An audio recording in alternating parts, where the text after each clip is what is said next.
Party അനുവദിച്ചാൽ രാഹുൽ ഗാന്ധിക്കെതിരെ വയനാട്ടിൽ മത്സരിക്കുമെന്ന് PV അൻവർ.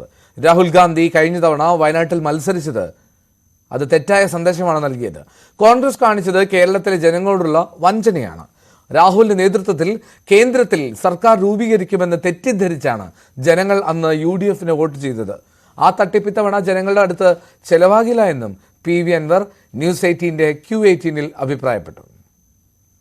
ലോക്സഭാ തെരഞ്ഞെടുപ്പിന്റെ വിഷയം തന്നെ പറയുന്നു. കോൺഗ്രസ് ഒരു രാഹുൽ ഗാന്ധി വഴി ആ ഒരു മൂവ്മെന്റ് നടത്തിക്കൊണ്ടാണ് കോൺഗ്രസ് അങ്ങനെ ഒരു പൾസിലേക്ക് എത്തിയത്. ആ ഒരു വിജയത്തിന്റെ ഒരു വൈബിലേക്ക് കോൺഗ്രസിന് എത്താൻ കഴിഞ്ഞത്. സ്വാഭാവികമായിട്ടും അന്ന് കൃത്യമായിട്ടുള്ള രീതിയിലുള്ള ഒരു എതിർ കാൻഡിഡേറ്റ് ഇടതുപക്ഷത്തിന്റെ ഭാഗത്തു നിന്നുണ്ടായിരുന്നുള്ളൂ എന്നൊരു ചോദ്യം, അതൊരു വിമർശനമായിട്ട് ഇതിനകത്ത് തന്നെ ഉയർന്നു വന്നിട്ടുള്ള കാര്യമല്ലേ? അല്ല, അന്നത്തെ കാര്യം ഒരിക്കലും രാഹുൽ ഗാന്ധി എന്ന് ദേശീയ തലത്തിൽ ഈ BJPയെ നേരിടാൻ വേണ്ടിയിട്ട് ദേശീയ പ്രാദേശിക പാർട്ടികൾ ഒരുമിച്ച് ചേർന്ന് മുന്നോട്ട് പോകാനുള്ള ആലോചനകൾ നടന്ന് സഖാവ് സീതാറാം യെച്ചൂരി രാഹുൽ ഗാന്ധിയെയും കൊണ്ട് വിവിധ സംസ്ഥാനങ്ങളിൽ പോയി അവിടുത്തെ പ്രാദേശിക പാർട്ടികളുമായി ലീഡർഷിപ്പുമായി സംസാരിച്ച് ഒരു സമന്വയമുണ്ടാക്കാൻ വേണ്ടിയിട്ടുള്ള ചർച്ചയും പരിശ്രമവും നടന്നുകൊണ്ടിരിക്കുന്നതിൻ്റെ ഇടയിലാണ് ആ പറയുന്ന യെച്ചൂരിയുടെ കൈ കുടഞ്ഞിട്ട് ഒരാളും അറിയാതെ ആകാശ വഴി കോഴിക്കോട് വന്ന് ഇറങ്ങിയിട്ട് രാഹുൽ ഗാന്ധി ഞാനിതാ വയനാട്ടിൽ മത്സരിക്കുന്നു എന്ന് പറഞ്ഞു. അന്ന് കേരളത്തിലെ മുഖ്യമന്ത്രി ചോദിച്ചാണ്, എന്ത് സന്ദേശമാണ് നിങ്ങൾ കേരളത്തിലെ ഇന്ത്യയിലെ ജനങ്ങൾക്ക് നൽകാനുള്ളത്? ഈ രാജ്യത്തെ RSSനെതിരെ BJPക്കെതിരെ അതിശക്തമായ നിലപാടെടുക്കുന്ന ഇടതുപക്ഷ പ്രസ്ഥാനവും അതിൻ്റെ ഗവൺമെൻറ്റുമുള്ള ഒരു സംസ്ഥാനത്ത് വന്നിട്ട് ഒരു ഇടതുപക്ഷ സ്ഥാനാർത്ഥിക്കെതിരെ വീണ്ടും രാഹുൽ ഗാന്ധി മത്സരിക്കുക എന്ന് പറഞ്ഞാൽ അത് എത്രമാത്രം രാഷ്ട്രീയമായ വഞ്ചനയാണ്. അത് നമുക്ക് എങ്ങനെ അംഗീകരിച്ചു കൊടുക്കാൻ കഴിയും? അങ്ങനെയാണെങ്കിൽ വയനാട്ടിൽ വീണ്ടും രാഹുൽ ഗാന്ധി മത്സരിക്കുകയാണെങ്കിൽ ശക്തനായിട്ടുള്ള ഒരു കാൻഡിഡേറ്റ് അവിടെ ഉണ്ടാകണം.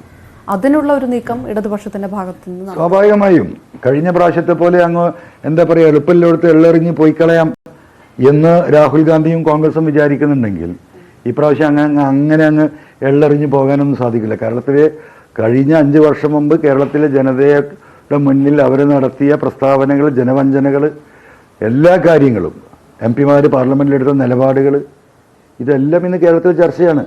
അതിന് വീണ്ടും ഈ വഞ്ചനാ രാഷ്ട്രീയത്തിന് നേതൃത്വം നൽകാൻ രാഹുൽ ഗാന്ധി വന്നാൽ ശക്തമായ എന്താ പറയുക ഒരു ഇലക്ഷൻ പോരാട്ടത്തെ അദ്ദേഹം കേരളത്തിൽ നേരിടേണ്ടി വരും. ആര് മത്സരിക്കണമെന്ന് പറയുന്നത് തീരുമാനിക്കേണ്ടത് പാർട്ടി തന്നെയാണ്. എങ്കിലും ചോദിക്കട്ടെ, PV അൻവറിനെ പോലുള്ള ഒരു ശക്തനായ ഒരു സ്ഥാനാർത്ഥിയെ വയനാട്ടിൽ പ്രതീക്ഷിക്കാൻ കഴിയുമോ? അല്ല, ഞാനിപ്പോൾ ഒരു ശക്തനായ സ്ഥാനാർത്ഥിയാണ് എന്ന് ഇപ്പം നിങ്ങൾ പറഞ്ഞാൽ പോരല്ലോ.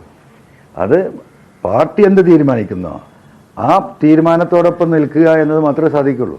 പാർട്ടി വയനാട്ടിൽ പോയി രാഹുൽ ഗാന്ധിക്കെതിരെ മത്സരിക്കണം എന്ന് ആവശ്യപ്പെട്ടാൽ 100% സന്തോഷത്തോടു കൂടിയിട്ട് ആ തെരഞ്ഞെടുപ്പ് പോരാട്ടത്തിൽ നിൽക്കാൻ എനിക്കൊരു മടിയില്ല. അതൊരു രാഷ്ട്രീയ പോരാട്ടമാണ്.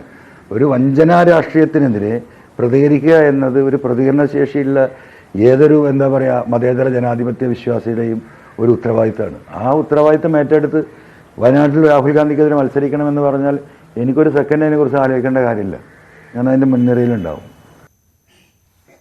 മുസ്ലിം ലീഗ് LDFലേക്ക് വരാൻ സാധ്യത ഇല്ല എന്ന് PV അൻവർ പറഞ്ഞു. കാരണം ലീഗ് എന്ന പാർട്ടി തന്നെ ഇല്ലാതെയാകുന്ന അവസ്ഥയിലാണ്. പിളർപ്പിന്റെ പാതയിലാണ് ലീഗെന്നും സമസ്തയുമായുള്ള ഭിന്നത ലീഗിന്റെ അടിവേലിളക്കിയിരിക്കുകയാണെന്നും അൻവർ പ്രതികരിച്ചു. ആയിരക്കണക്കിന് ലീഗ് അണികൾ ഇടതുമുന്നണിയിലേക്ക് വന്നുകൊണ്ടിരിക്കുകയാണ്. ശക്തമായ ഒരു നിലപാടെടുക്കാൻ പോലും കഴിവില്ലാത്ത ലീഗിന് അധികകാലം നിലനിൽപ്പില്ല എന്നും PV അൻവർ പരിഹസിച്ചു. ലീഗ് LDFലേക്ക് വരാനുള്ള ഒരു സാധ്യത, അതുമായിട്ട് ബന്ധപ്പെട്ടുള്ള പ്രതികരണങ്ങളൊക്കെ പലതവണയായി LDF നേതാക്കളുടെ ഭാഗത്തു നിന്നെല്ലാം ഉയരുന്നുണ്ട്. ഏതെങ്കിലും തരത്തിൽ അങ്ങനെ ഒരു സാധ്യത കാണുന്നുണ്ട്? ലീഗ് നേരിട്ട് LDFലേക്ക് വരേണ്ട ആവശ്യം വരില്ല ഇപ്പോൾ. കാരണം എന്ന് വെച്ചാൽ ഇപ്പോൾ മിനിഞ്ഞാന്ന് ഇപ്പോൾ ഈ ബാബരി അമ്പലത്തിൻ്റെ പ്രതിഷ്ഠാ ദിന ചടങ്ങിൻ്റെ വാർത്ത കൊടുത്ത കേരളത്തിലെ ഇന്ത്യയിൽ പോട്ടെ കേരളത്തിലെ പ്രധാന പത്രങ്ങൾ എടുത്ത് പരിശോധിച്ച് നോക്കിയാൽ അതിലൊരു സാമുദായിക പാർട്ടിയുടെ മുസ്ലിം ലീഗിൻ്റെ പത്രമാണല്ലോ ചന്ദ്രിക പത്രം. ബാബരി മസ്ജിദ് തകർക്കപ്പെട്ടതിനെ കുറിച്ച് ഒരു വരി പത്രം എഴുതിയിട്ടില്ല. അന്നിറങ്ങിയ നമ്മുടെ ദേശാഭിമാനി പത്രം പരിശോധിച്ചാൽ വോട്ട് പ്രതിഷ്ഠ എന്നാണ് പറഞ്ഞത്. ഇന്ത്യയിലെ പല പത്രങ്ങളും അതിന് അനുകൂലമായി റിപ്പോർട്ട് എഴുതുമ്പോൾ ആ അനുകൂലമായ റിപ്പോർട്ടിനോട് ചാരി നിൽക്കുകയാണ് ചന്ദ്രിക ചെയ്തത്. അതുകൊണ്ട് ലീഗിന് ഈ കാര്യത്തിലൊന്നും ഒരു നിലപാടില്ല. ലീഗ് LDFലേക്ക് വരേണ്ട സാഹചര്യം ഉണ്ടല്ല. പക്ഷേ ലീഗിലെ ആയിരക്കണക്കിന് പ്രവർത്തകർ LDFലേക്ക് വന്നുകൊണ്ടിരിക്കുകയാണ്.